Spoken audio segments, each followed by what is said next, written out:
بسم اللہ الرحمن الرحیم۔ عزیز طلبہ، آج ہم علامہ اقبال کی نظم خطاب با جوانان اسلام کو پڑھنے جا رہے ہیں۔ آپ جانتے ہیں کہ علامہ اقبال ہمارے قومی شاعر ہیں، فخر پاکستان ہیں، اور علامہ اقبال ایک فلسفی شاعر ہیں۔ علامہ اقبال نے اپنی شاعری میں بے شمار فلسفہ زندگی جو ہیں پیش کی ہیں، اور اس میں سب سے نمایاں جو ہے ان کا فلسفہ خودی ہے۔ خودی کے لغوی معنی تو غرور، تکبر، گھمنڈ کے ہیں، لیکن علامہ اقبال کے نزدیک خودی سے مراد عزت نفس ہے، عرفان ذات ہے، اپنی پوشیدہ صلاحیتوں سے واقفیت ہے، آگہی ہے اور آگاہی ہے اپنے ذات سے۔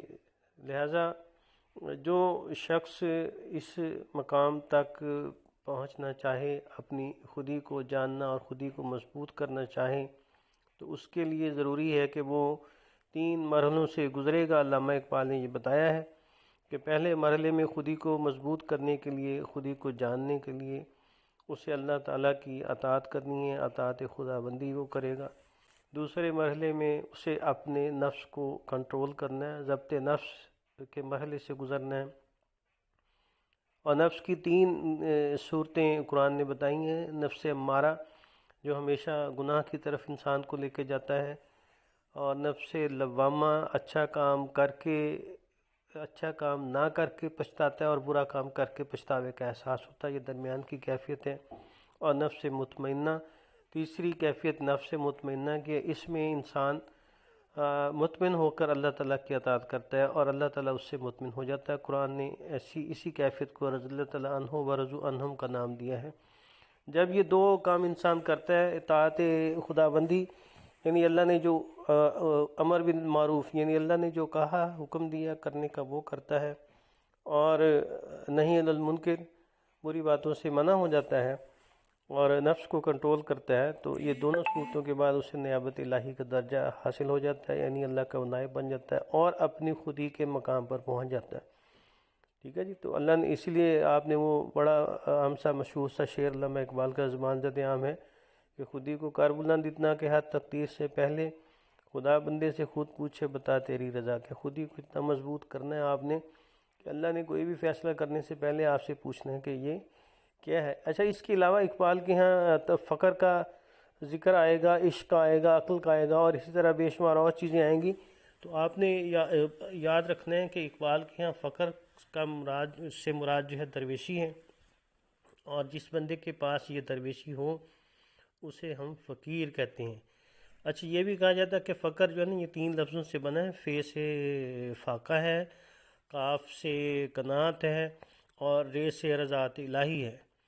تو فاقہ اور قناعت کے مرحلے سے گزرتے ہوئے اللہ کی ذات پہ راضی ہونا فقر ہے، اور جس بندے کو یعنی دوسرے لفظوں میں ہم کہہ سکتے ہیں کہ درویشی ہے، قناعت ہے، اطمینان ہے، اور جب آپ اس مرحلے سے گزرتے ہیں تو وہ بندہ جو ہے وہ فقیر کہلاتا ہے۔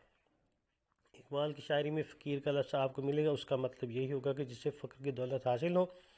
اس کے علاوہ عشق کی کیفیت، کہ عشق کا اقبال کے ہاں بار بار ذکر ملے گا۔ عشق وہ کیفیت ہے جو بے خطر آتش نمرود میں کود جاتی ہے، یعنی عشق جذبہ کے ساتھ ساتھ ایک شدید احساس ہے جس میں انسان اللہ کی اطاعت کے لیے سب کچھ کرنے کو گزرتا ہے اور کسی چیز سے ڈرتا نہیں، گھبراتا نہیں ہے۔ اور جب ایسی کیفیت پیدا ہوتی ہے تو پھر کیا ہوتا ہے کہ جی فضائے بدر پیدا کر فرشتے تیری نصرت کو اتر سکتے ہیں گردوں سے قطار اندر قطار اب بھی، اور آگ جو ہے وہ بھی گلزار بن جاتی، پھول بن جاتی ہے۔ ٹھیک ہے، تو یہ چند ایک اصطلاحات جو ہیں۔ اس کے علاوہ اقبال کے ہاں شہین کا تصور ہے، اقبال چاہتے ہیں کہ نوجوان شہین بنے، کیونکہ ہماری نظم کا عنوان ہی خطاب با جوانان اسلام ہے، نوجوانوں، اسلام کے نوجوانوں سے خطاب ہے، اور اقبال انہیں شہین بنانا چاہتے ہیں۔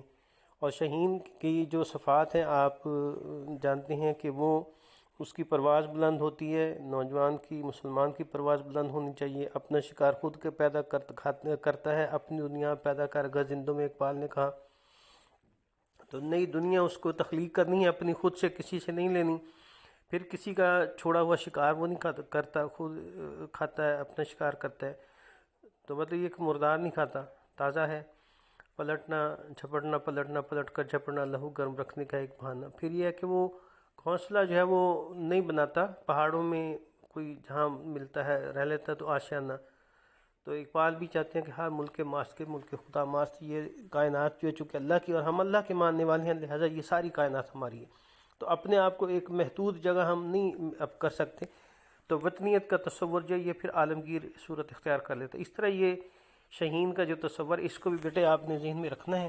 تو اب ہم یہ اقبال کی اس نظم کے جو ہمارے سلیبس کا حصہ اس پہ ڈال دیں۔ اس میں نوجوان کو ماضی کی طرف یا ماضی کی جو ہے نا شان اور عظمت اور سطوت وہ یاد دلائی گئی ہے کہ کس طرح تمہارے اسلاف، تمہارے آباء و اجداد جس مقام پر پہنچے ہوئے تھے، تمہیں اندازہ ہے کہ وہ کیا تھا اور تم کہاں ہو۔ تو یہ ایک طرح سے کمپیریسن ہے، ایک طرح سے موازنہ ہے، ایک طرح سے تقابل ہے۔ بتایا جا رہا ہے کہ نوجوان اب تم کیا ہو، تمہارے بزرگ جو تھے، تمہارے اسلاف جو تھے، تمہارے آباء جو تھے وہ کیا تھے۔ تو یہ ایک کیفیت جو ہے، کبھی اے نوجوان مسلم تدبر بھی کیا تو نے، وہ کیا گردوں تھا تو جس کا ہے ایک ٹوٹا ہوا تارا۔ گردوں آسمان کو کہتے ہیں، تارا آپ کو پتہ ہے یہ ایک مظہر ہے اللہ کا، اوپر آسمان پہ بے شمار اللہ کے مظہر ہیں۔ تدبر غور و فکر کرنا، مسلمان۔ تو اے نوجوان مسلمان، کبھی تو نے غور و فکر کیا ہے کہ تم جس کہکشاں کے ایک تارے ہو، جس کہکشاں کا ایک حصہ ہو۔ آپ جانتے ہیں کہ کہکشاں میں ہزاروں لاکھوں کروڑوں ستارے ہیں اور اس میں بے شمار سولر سسٹم ہے۔ تم بھی اسی ایک سسٹم کا حصہ ہو، لیکن تم نے غور کیا ہے کہ وہ سسٹم کون سا تھا، وہ آسمان کون سا تھا، جس آسمان کی کہکشاں کے تم حصہ ہو وہ کیسی تھی۔ تو ماضی کی طرف لوٹنا پڑے گا نوجوان کو، ذرا تاریخ کا مطالعہ کرنا پڑے گا، تو اسے پتہ چلے گا کہ یہ عرب جو ہے جہالت کے اندھیروں میں چھایا ہوا تھا، لڑائی جھگڑا مار کٹائی، لڑنا مرنا، پانی پہ بھی، مویشی چرانے پہ بھی، اور بیٹے بیٹیوں کے پیدا ہونے اور ان کے معاملات کے اوپر بھی جھگڑا تھا، اور قبائل کی جو تھی عصبیت اس کے اوپر بھی جھگڑا تھا۔ تو یہ ایک نکبت کا دور تھا، جہالت کا دور تھا۔ تو نبی صلی اللہ علیہ وسلم آئے، دین اسلام کا نور لے کر آئے، تو اس ساری کیفیت کو بدل دیا۔ تو نوجوان اس ساری صورتحال سے تمہیں واقف ہونا پڑے گا، اس کو جاننا پڑے گا، مطالعہ کرنا پڑے گا۔ تو آج کل ہم نے اپنے آپ کو پھر اسی جہالت و گمراہی کے اندھیروں میں غرق کر رکھا ہے۔ اب ہم پھر اسی عصبیت میں کہ میں سندھی، میں مسلمان، میں پشتو، میں پنجابی، میں فلاں فلاں فلاں وغیرہ وغیرہ، اور میں خان ہوں، میں چودھری ہوں، میں ملک ہوں، میں وہ فلاں ہوں۔ تو یہ سارے کے سارے جو ماضی کے تھے حوالے تمہاری ذات میں آ گئے ہیں، تو تم غور کرو کہ تم تھے کہاں۔ پھر یہ کہ فزیکلی معاشرتی طور پر تمہارا جو مقام تھا، اب کیا وہ مقام ہے؟ تم دنیا کو راستہ دکھاتے تھے۔ آپ کو میں نے بتایا تھا کہ جب پیرس اور لندن میں بارش ہوتی تو پیرس اور لندن کی گلیوں میں کیچڑ ہوتا تھا، تو اس وقت اسپین میں، اولس میں، کرتبہ میں، اشبیلیا میں، شام میں، دمشق میں ٹف ٹائلیں لگی ہوئی تھیں، ان کے بازاروں اور گلیوں اور محلوں میں حمام تھے، لائبریریز تھیں، شمعیں روشن ہوتی تھیں اور روشنی کا باقاعدہ انتظام تھا۔ تو جدید ترقی یافتہ مسلمانوں کے علاقے تھے اور یورپ سے تعلیم حاصل کرنے کے لیے نوجوان آیا کرتے تھے۔ تو یہ ساری کی ساری کیفیت جو نوجوان کو دکھائی جا رہی ہے، بتائی جا رہی ہے کہ تم نے غور کیا ہے کہ تم کس آسمان کے تارے ہو، تو تم اور اب کہاں ہو۔ یعنی یہ بھی سوال ساتھ ہی اس شعر کے مفہوم میں شامل ہے۔ تجھے اس قوم نے پالا ہے آغوش محبت میں، کچل ڈالا تھا جس نے پاؤں میں تاج سر دارا۔ تو تم تو اس قوم کے فرد ہو، اس قوم نے تمہیں اپنی آغوش میں پالا ہے، اس قوم نے تمہیں جوان کیا ہے، اس مسلمان قوم نے جس نے دارا جیسے بادشاہ کو۔ اس وقت جو عالمی اسٹیٹ تھیں، ورلڈ پاورز جو تھیں، ایک روم کی تھی اور ایک ایران کی تھی۔ ایران کے بادشاہ کا نام دارا تھا۔ تو دارا جیسے شخص کو جو ہے، اس کی حکومت کو جب پاؤں میں رون ڈالا تمہارے آبا نے، تو تمہیں بھی کوئی احساس ہے کہ تم کہاں ہو، اور تم اب امریکہ سے ڈرتے ہو، برطانیہ سے ڈرتے ہو، اور پیرس سے ڈرتے ہو، اور تم ان کے اسرائیل سے ڈرتے ہو۔ انہوں نے تمہیں خوف زدہ کر رکھا ہے اور ٹیکنالوجی کے نام پہ تمہیں بیوقوف بنایا ہوا۔ حالانکہ یہ ٹیکنالوجی کی ابتدا، یہ سائنس کی ابتدا جہاں رومیوں نے چھوڑی تھی، اس کو آگے لے کے مسلمان گئے تھے، تمہارے آبا گئے تھے۔ تو تم غور و فکر کرو کہ تم کیسے بہادر اور نڈر اور غیرت مند قوم کے فرد ہو، تم اس سے اپنے آپ کو دور رکھے ہوئے ہو۔ پھر مزید بتا رہے ہیں کہ تمہارے آبا کے کارنامے کیا ہیں؟ تمدن آفرین، تمدن کو پیدا کرنے والے، خلاق کے آئین جہانداری، خلق کی جمع خلاق ہے، تو آئین جہانداری، آئین کہتے ہیں قانون کو، جہانداری حکمرانی کے، خلاق قانون بنائے، تو تم نے تمدن کو بھی پیدا کیا اور حکمرانی کے، دنیا کے اوپر قوانین بھی جو ہیں وہ خلاق کیے، ان کو بھی تخلیق کیا تم نے۔ وہ صحرائے عرب یعنی شتر بانوں کا گہوارہ، گہوارہ کہتے ہیں مسکن کو، جھولے کو، پنگھوڑے کو، گھر کو، یہاں مراد گھر ہے، تو وہ شتر کہتی ہیں اونٹ کو، یعنی اونٹ چرانے والوں کا وہ گھر جو صحرائے عرب کے نام سے جانا جاتا ہے، انہوں نے کیا کیا کہ دنیا میں تمدن جو ہے اس کو پیدا کیا، تمدن دیا، اور دنیا میں حکمرانی کے اصول بنائے۔ یہ کمال کی بات ہے۔ آج جو سپر پاورز ہیں اور جدید ترقی یافتہ ممالک کہلاتے ہیں، وہ آئین جہانداری کی وجہ سے ہیں اور تمدن اور تہذیب کی وجہ سے ہے۔ تو یہ تمہارے آبا نے یہ سارا کچھ جو تخلیق کر کے دیا، حالانکہ وہ اونٹ چرانے والے تھے، صحراؤں میں رہنے والے تھے، لیکن جیسے ہی انہوں نے دین اسلام کو اپنایا، اسے اختیار کیا، اپنی جان کا حصہ بنا لیا، تو اس نے پھر اس دنیا میں تبدیلی پیدا کر دی۔ یہ تمہارے آبا کا کارنامہ ہے، تم نے اس پر غور و فکر کرو کہ اب تم کس طرف کو چلے گئے ہو۔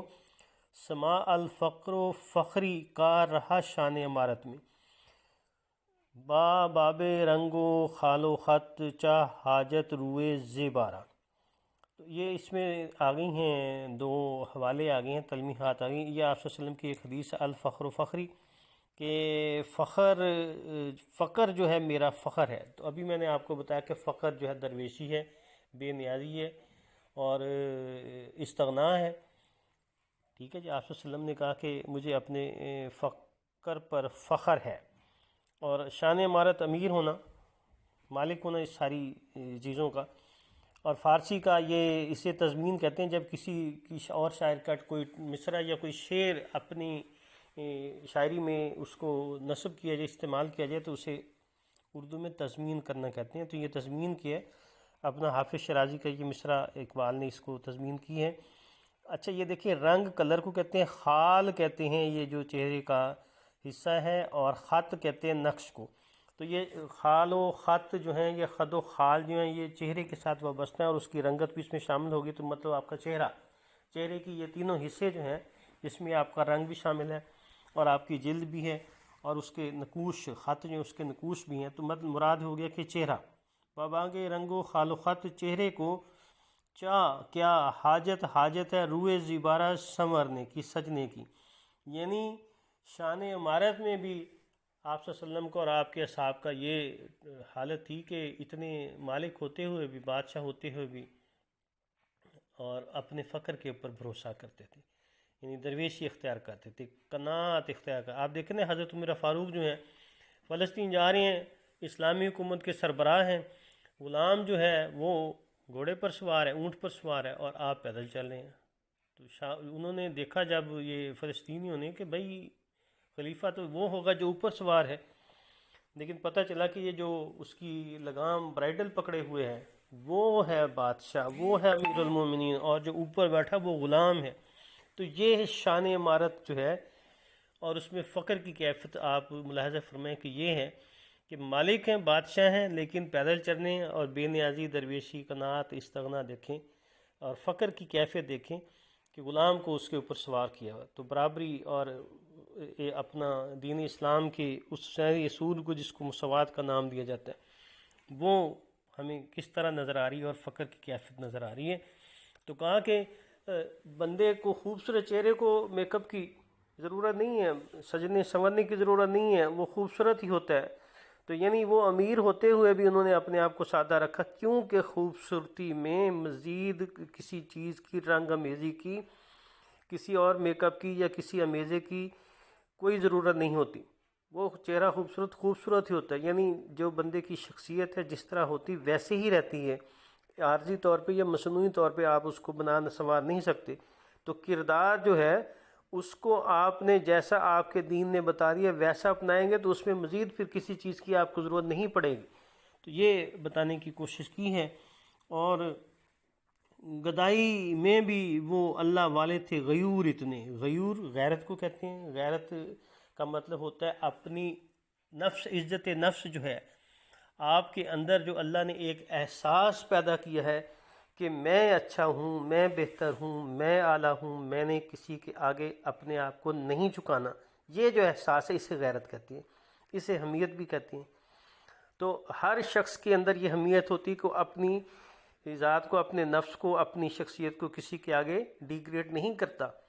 تو تمہارے آبا جو تھے وہ بھی ایسے تھے، ایسے اللہ والے تھے، اور غیور اتنے غیرت مند تھے کہ کسی کے آگے ہاتھ نہیں پھیلاتے تھے، بلکہ منعم جو ہے، دولت مند جو ہے، وہ بھی آپ کو جو ایک کمزور یا گدھا گھر کے درجے پہ سمجھتا تھا، وہ بھی آپ کے پاس آنے سے ڈرتا تھا. بخشش کا مطلب پہنچ ہے، حاضری ہے. تو یارہ نہیں تھا، ہمت نہیں تھی اس کی. تو بادشاہ وقت جو ہے، جو امیر تھا، جو عمرہ میں روسا میں جن کا شمار تھا، وہ بھی اللہ والوں کے پاس آتے ہوئے ڈرتے تھے. حالانکہ انہیں عام طور پر درویش سمجھا جاتا تھا، گدھا سمجھا جاتا تھا، یا ان کو ایک عام سا آدمی سمجھا جاتا تھا. لیکن وہ اندر جو ایک قوت تھی غیور ہونے کی، غیرت کی، اور اسلام کی جو طاقت تھی، جس کی وجہ سے کریکٹر جو تھا ان کا اتنا مضبوط تھا کہ امیر آدمی بھی ڈرتے ہوئے خوف کھاتا تھا، آپ کے پاس آنے سے گھبراتا تھا. تو یہ تم شان تھی، اور تم ہو کہ ہاتھ پھیلا رہے ہو، تم لوگوں سے مانگ رہے ہو. تم نے وہ ہمت اور کوشش اور عمل کی کیفیت کو جو ہے وہ نظر انداز کر دیا. یہ کیا ہے؟ یہ کیسے تم نے زندگی کا یہ طور اور کیسا طریقہ تم نے اپنا لیا ہے؟ اور اگلے شعر میں کہتے ہیں کہ اگر چاہوں تو نقشہ کھینچ کر الفاظ میں رکھ دوں، مگر تیرے تخیل سے فزوں تر ہے بنظارہ. فزوں تر، دور، پرے. تخیل، امیجینیشن، یہ انسان کی وہ قوت جس میں وہ اندیکھی دنیا میں چلا جاتا ہے، اور بیٹھے بیٹھے اپنی اس تخیل کی، امیجینیشن کی قوت سے اندیکھی چیزوں کو دیکھتا ہے، محسوس کرتا ہے، بلکہ ان کا حصہ بن جاتا ہے. اسے ہم امیجینیشن کہتے ہیں، تخیل کہتے ہیں. کہتے ہیں کہ اگر میں چاہوں تو لفظوں میں وہ نقشہ بناؤں کہ تمہارا تخیل اس مقام پہ پہنچ جائے، اس کیفیت میں چلا جائے جس کیفیت میں تمہارے بزرگوں نے دنیا کے اوپر حکمرانی کی اور دنیا کو ایک نئی جہت سے روشناس کیا ہے. لیکن تمہارا تخیل اتنا کمزور ہو گیا، تمہاری سوچ، تمہاری فکر، تمہارے حواس جو ہیں وہ اتنے کمزور ہو گئے ہیں کہ تم وہ نظارہ جو ہے نہیں دیکھ نہ سکتے. وہ تمہیں ہمت نہیں ہے کہ تم اپنے آپ کو اتنے کمزور اور اتنے کمتر سمجھنے لگے ہو کہ تمہیں احساس ہی نہیں ہے کہ میں کس مقام پر پہنچ گیا ہوں اور میری کیا کیفیت ہے. ٹھیک ہے نا جی؟ تو یہ ذرا اس کے اوپر تمہیں غور کرنے کی ضرورت ہے. اے نوجوان، تمہیں سوچنا پڑے گا. تو عزیز طلبہ، یہ ہم نے ہاف غزل آج جو ہے وہ کر رہے ہیں. اس کے تقریباً 5 یا 6 شعر ہو گئے ہیں. باقی انشاءاللہ ہم کل کریں گے. اس کو آپ نے دیکھنا ہے، پھر مزید اس پہ مزید کل ہم جب لیکچر کریں گے تو ساری بات مکمل کریں گے، اور اس کا کام بھی میں آپ کو دوں گا. یہ جو تشریح کی ہے اس کو آپ بڑے دوبارہ سے غور سے دیکھیے، سنیے، پڑھیے. ٹھیک ہے؟ یہ امتحانی نقطہ نظر سے اور زندگی کے حوالے سے بھی بڑی اہم نظم ہے اقبال کی. اس کا پیغام موجود ہے اس میں، اس کو آپ نے دیکھنا. ٹھیک ہے جی؟ اپنا خیال رکھیں، احتیاط کریں، کرونا سے بچیں. اللہ آپ کا حامی و ناصر. اللہ حافظ. السلام علیکم.